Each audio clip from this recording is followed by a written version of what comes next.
Horrid Henry's court journey. Henry, we're waiting. Get down here. I'm warning you. Horrid Henry sat down on bed and scowled. His mean, horrible parents could warn him all they liked. He wasn't moving.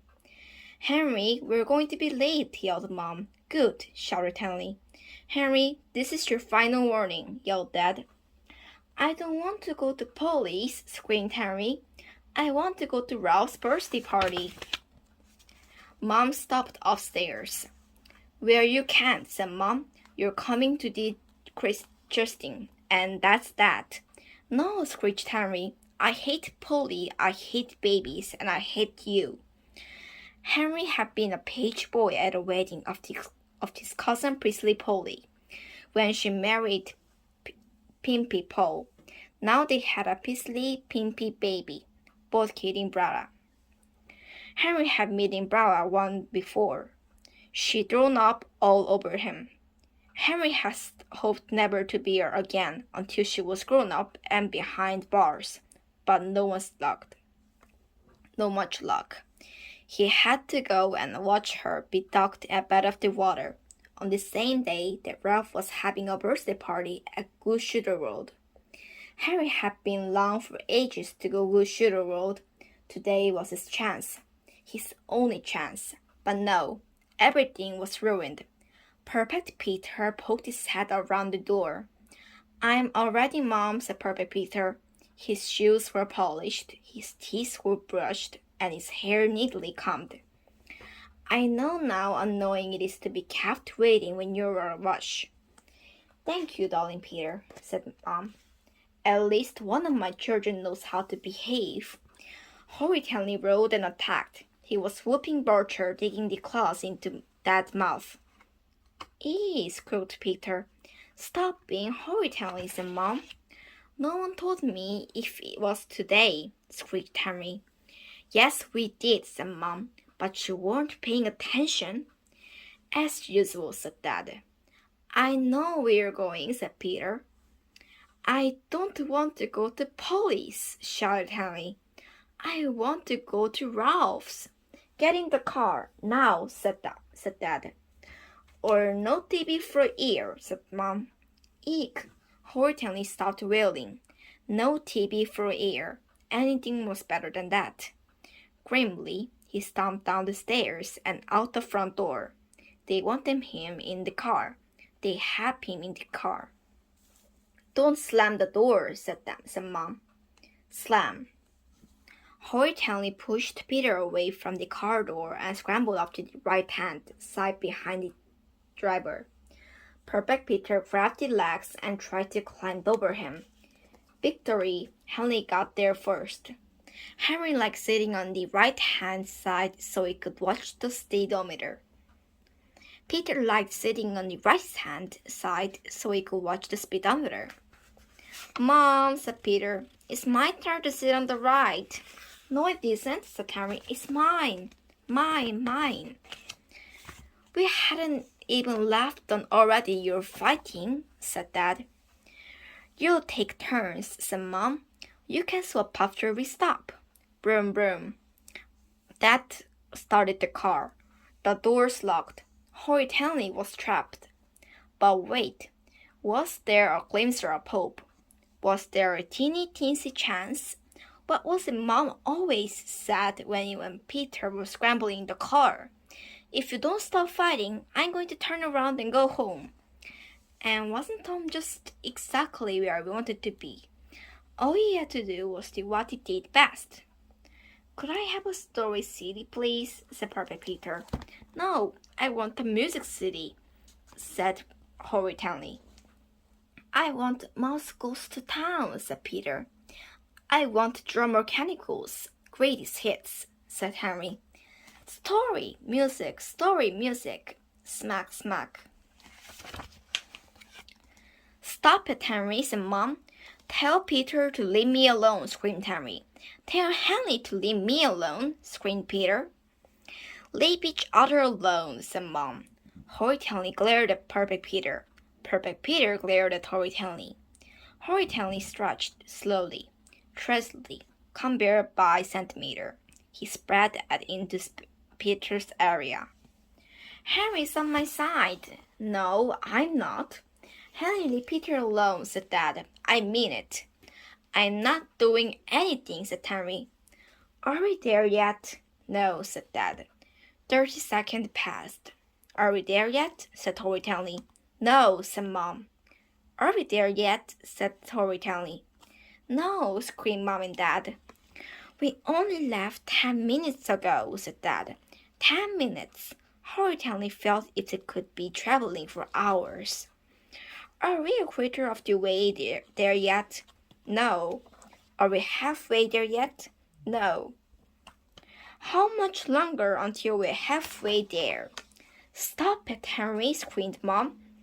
You're driving me crazy, screamed Dad. Now be quiet and leave us alone.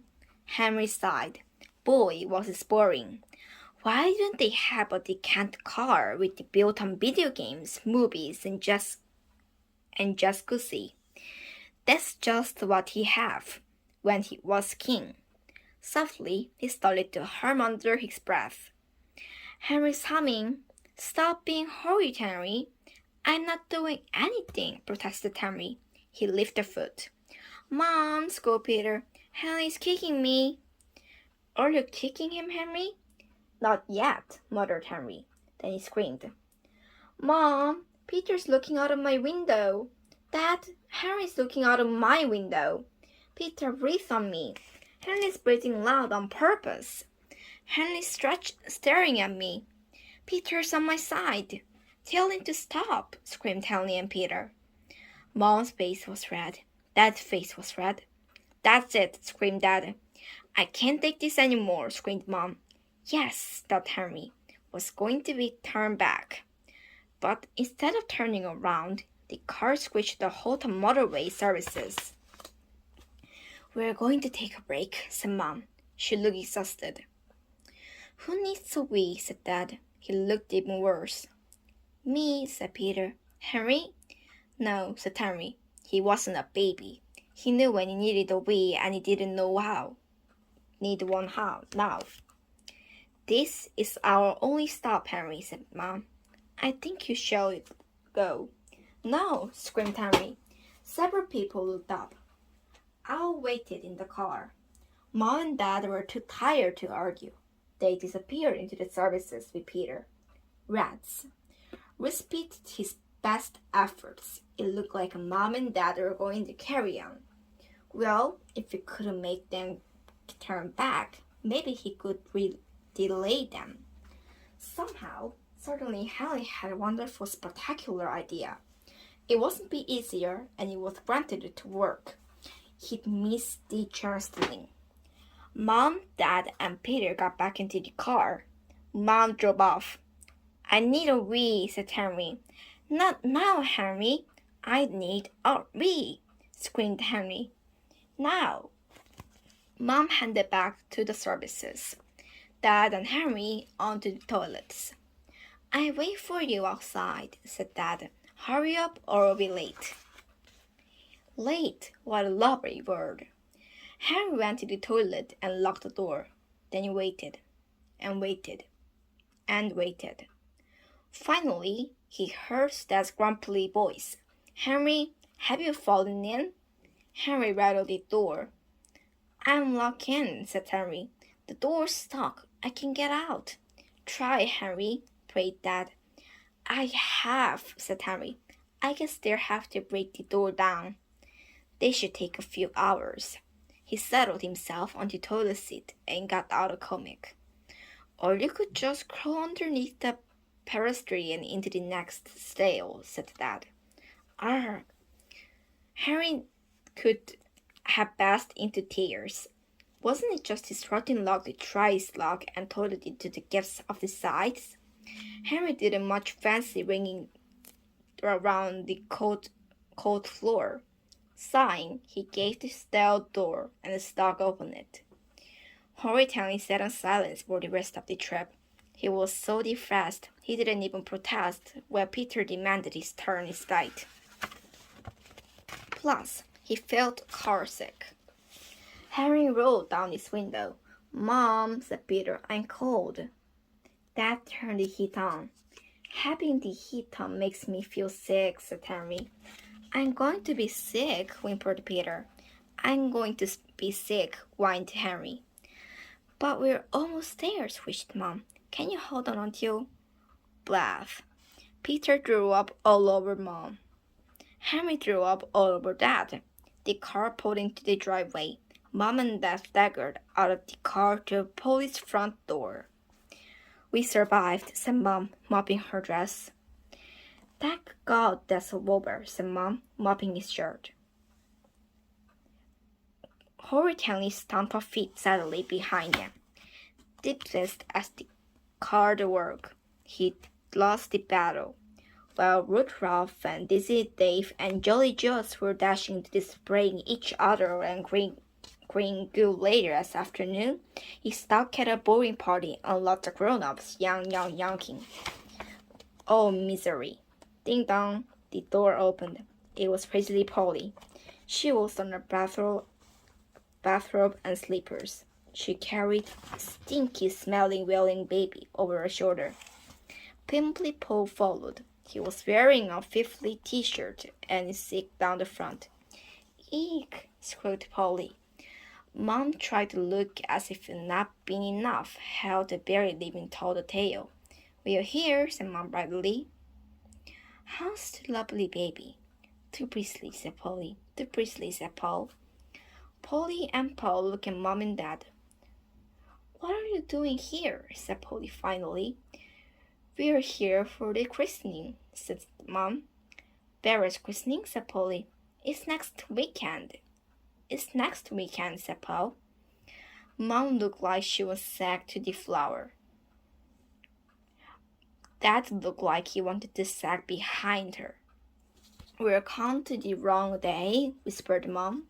You mean we have to come back? Whispered Dad. Yes, said Polly. Oh no, said Mom. Oh no, said Dad. Bluff, bored Bera. Eek, wailed Polly. Gotta go. She slammed the door. You mean we can't go home? Said Dad. Now? Yes, whispered Mom. Whoopee, screamed Henry. Hang on, Ralph. Here I come.